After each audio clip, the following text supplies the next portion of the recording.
दोस्तों स्वागत है आप सबका। आज हम सीटेट के हिंदी पेडागोजी के 30 महत्वपूर्ण प्रश्न लाए हैं दोस्तों, जो कि आपकी परीक्षा के लिए बहुत ही महत्वपूर्ण है दोस्तों वीडियो में लास्ट तक हमारे साथ बने रहे हैं दोस्तों अगर चैनल को सब्सक्राइब नहीं किया है तो दोस्तों चैनल को सब्सक्राइब कर लें, जिससे कि आपको आने वाले नोटिफिकेशन मिल सके। दोस्तों आइए चलते हैं क्वेश्चन पर। सतीश 7वीं कक्षा का विद्यार्थी है। वह निबंध लिखते समय कुंजी या गाइड से रटी हुई भाषा का प्रयोग करता है।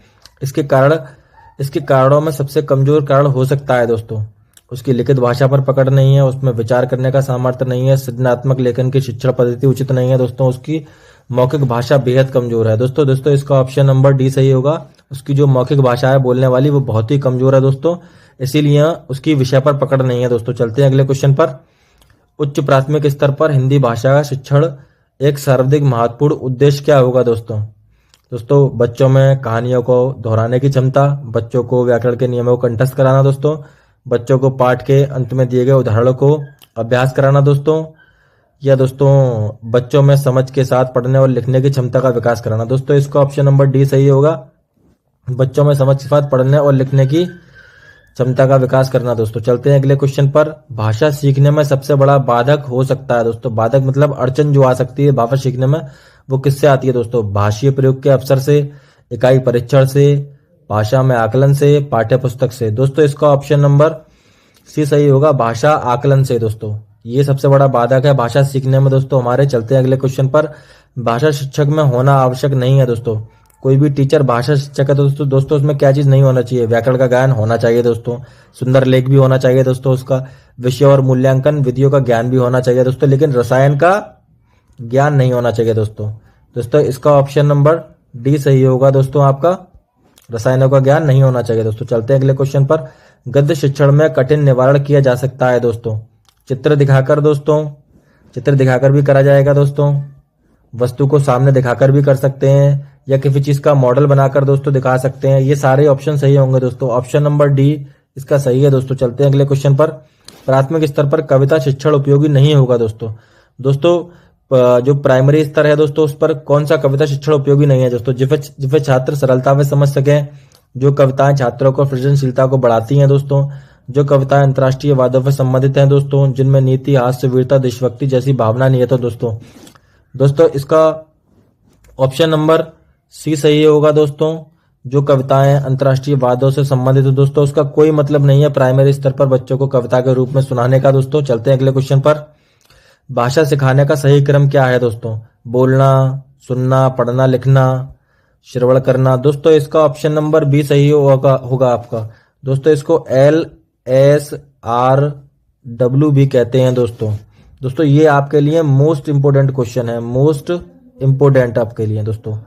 LSRW कहते हैं listening, speaking, reading and writing दोस्तों। चलते हैं अगले क्वेश्चन पर। 8वीं कक्षा के बच्चों के भाषा आकलन के लिए आप किसे सबसे कम महत्वपूर्ण मानेंगे दोस्तों? 8वीं क्लास के बच्चों के भाषा आकलन अगर आप करना चाह रहे हैं तो उसके लिए सबसे कम महत्वपूर्ण क्या मानेंगे दोस्तों? किसी कहानी को नाटक में रूपांतरित करना, साहित्यिक समारोह का आयोजन करना, लिखित परीक्षा का आयोजन करना, किसी विषय पर अपने विचार प्रकट करना दोस्तों किसी कहानी को नाटक के रूप में तो मान सकते हैं दोस्तों, लिखित परीक्षाओं का भी आयोजन करा लेंगे दोस्तों, उससे भी आकलन हो जाएगा बच्चों का।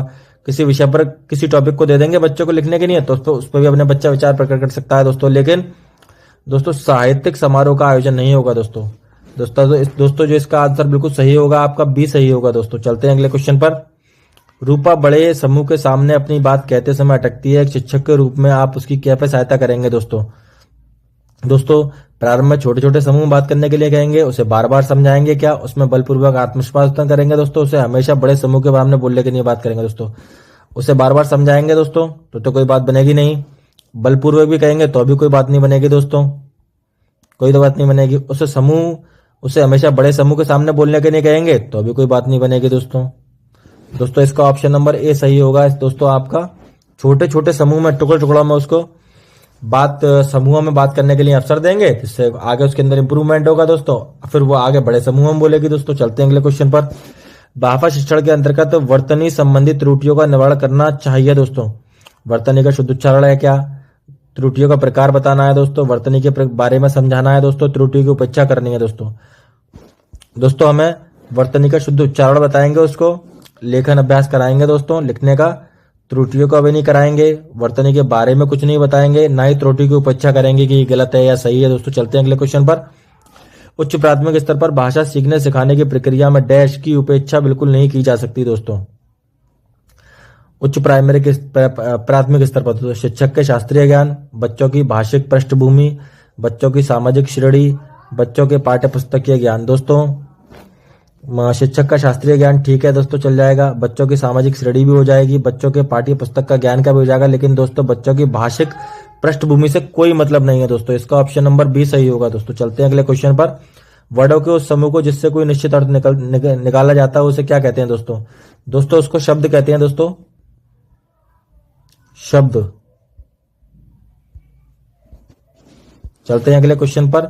बालक की प्रारंभिक शिक्षा उसकी मातृभाषा में दी जाए, ये कथन किसने कहा था दोस्तों? महात्मा गांधी ने, मॉन्टेसरी ने, प्रोवेल ने, किलपैट्रिक ने। दोस्तों इसका ऑप्शन एक ए सही होगा। दोस्तों महात्मा गांधी ने कहा है दोस्तों, मॉन्टेसरी ने नहीं कहा, प्रोवेल नहीं है दोस्तों, किलपैट्रिक भी नहीं है। महात्मा गांधी इसका सही आंसर है। दोस्तों महात्मा गांधी कहते थे कि मातृभाषा में ही बच्चों को शिक्षा दी जानी चाहिए। दोस्तों चलते हैं अगले क्वेश्चन पर। व्याकरण शिक्षण के लिए उपयुक्त नहीं है दोस्तों। व्याकरण के लिए क्या उपयुक्त नहीं है दोस्तों? निगमन प्रणाली दोस्तों, जो कि नियम से चलती है। जैसे बच्चों हमें किसी को संज्ञा के बारे में बताना है तो सबसे पहले दोस्तों हम क्या करेंगे, इसमें संज्ञा के बारे में बताएंगे, उसके बाद उसके एग्जाम्पल देंगे। दोस्तों आगमन प्रणाली क्या होती है दोस्तों? अगली आगमन प्रणाली दोस्तों इसमें क्या बताते हैं? उदाहरण देते हैं। सबसे पहले क्या देते हैं दोस्तों? उदाहरण। उसके बाद संज्ञा के बारे में बताएंगे। दोस्तों इसका ऑप्शन नंबर दोस्तों सी सही, डी सही होगा दोस्तों, कक्षा विनय प्रणाली। मतलब कक्षा में किसका कोई अभिनय नहीं कराएंगे। दोस्तों चलते हैं अगले क्वेश्चन पर। गद्य शिक्षा, हिंदी गद्य शिक्षण की पाठ्य योजना में उद्देश्य कथन आता है दोस्तों प्रस्तावना प्रश्न के बाद, पूर्व ज्ञान के बाद, आदर्श वाचन के पश्चात, मौन वाचन के पश्चात। दोस्तों पूर्व ज्ञान के बाद नहीं आता, आदर्श वाचन के बाद नहीं आता, मौन वाचन के बाद नहीं आता दोस्तों, प्रस्तावना प्रश्न के बाद आता है दोस्तों पाठ्य योजना में उद्देश्य। चलते हैं अगले क्वेश्चन पर। शब्द का अर्थ स्पष्ट करने का कौन सा सर्वाधिक सबसे अच्छा तरीका है दोस्तों? व्याख्यान मतलब बोलना, वाक्य प्रयोग करना, भ्रमण करना दोस्तों नहीं होगा, चित्र का निर्माण करना भी नहीं होगा, व्याख्यान करना भी नहीं होगा दोस्तों, वाक्य प्रयोग करना। चलते हैं अगले क्वेश्चन पर। वाचन के समय पुस्तक की आंखों से दूरी कितनी होनी चाहिए? 10 इंच, 9 इंच, 11 इंच, 12 इंच। दोस्तों जब भी हम पढ़ने बैठते हैं तो हमारी पुस्तक से दूरी होना चाहिए आंखों की, वो 12 इंच होनी चाहिए।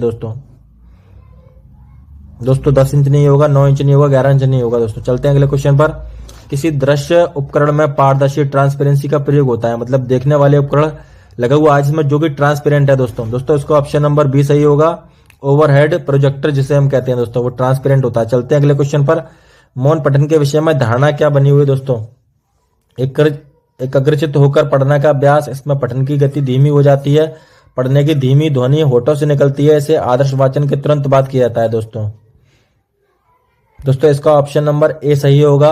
एकाग्रचित होकर पढ़ने का अभ्यास दोस्तों मौन वाचन कहलाता है। दोस्तों पठन की गति धीमी गलत है, पढ़ने की ध्वनि गलत है, आदर्श वाचन बिल्कुल गलत है। दोस्तों चलते हैं अगले क्वेश्चन पर।